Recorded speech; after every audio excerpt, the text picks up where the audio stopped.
Bike ഓടിക്കുന്ന കാലത്ത് എൻ്റെ ഏറ്റവും ഫേവററ്റ് ബൈക്കായിരുന്നു CX-10R വേണ്ടി ഞാൻ നോക്കിയതാണ്. അപ്പോൾ ഇയാൾ പറഞ്ഞ എന്ത് കറക്റ്റായിട്ടുള്ള കാര്യമാണെന്നറിയാമോ, പോലീസുകാർ എന്തിതാണ് ചെയ്തതെന്നുള്ളത് നിങ്ങൾക്ക് തന്നെ ഈ വീഡിയോ കണ്ടു കഴിയുമ്പോൾ മനസ്സിലാവും. നിങ്ങൾക്ക് എന്താണ് തോന്നുന്നത് തഴപ്പാറ കേട്ടോ. എൻ്റെ വണ്ടിയുടെ പെടലിക്കായി നേരെ വന്ന് ആക്സിലേറ്റർ ഒറ്റ തിരിയ, വണ്ടി ന്യൂട്രലായ കൊണ്ട് വേറെ കുഴപ്പമൊന്നും ഉണ്ടായില്ല.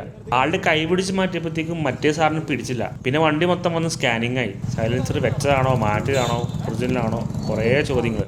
ലാസ്റ്റ് എല്ലാം കണ്ട് ബോധിച്ച് ഒരു കുറ്റമില്ല എന്ന് പറഞ്ഞപ്പോഴത്തേക്ക് മിണ്ടാതെ പോയി. അപ്പം അങ്ങനെയൊക്കെ ചെയ്ത് പോകുന്ന സാറന്മാരെ കുറച്ച് പറഞ്ഞ് മനസ്സിലാക്കണ്ടേ നമുക്ക്. ഇവരെല്ലാം ഒരു തെറ്റല്ലല്ലോ. അങ്ങനെയൊക്കെ പോയാൽ എങ്ങനെയാ സാറിങ്ങനെ വന്നേ? അതെ, വണ്ടി ആരും ഇങ്ങനെ റേസ് ചെയ്ത് ഓടിക്കാറില്ല. ഈ വണ്ടി നല്ല പവറുള്ള വണ്ടിയാണ്, സൗണ്ടൊക്കെ ഉണ്ടാവും.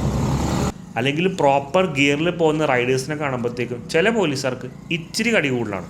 അപ്പോൾ നിങ്ങളും ചെക്കിങ്ങിന് വണ്ടിയൊക്കെ നിർത്തുമ്പോൾ ഗിയറിൽ നിർത്താതെ ന്യൂട്രലിൽ നിർത്തുക. അല്ലെങ്കിൽ ഇതേപോലെ ഓരോരുത്തർ വന്നിട്ട് ആക്സിലേറ്റർ ചെയ്ത് നോക്കൂ. CX-10R പുള്ളി അങ്ങനെ നോക്കി ആ പവറിൽ എന്തെങ്കിലും സംഭവിച്ചിരുന്ന ആ ഒരു ഉത്തരവാദിത്തം ചെയ്തേനെ.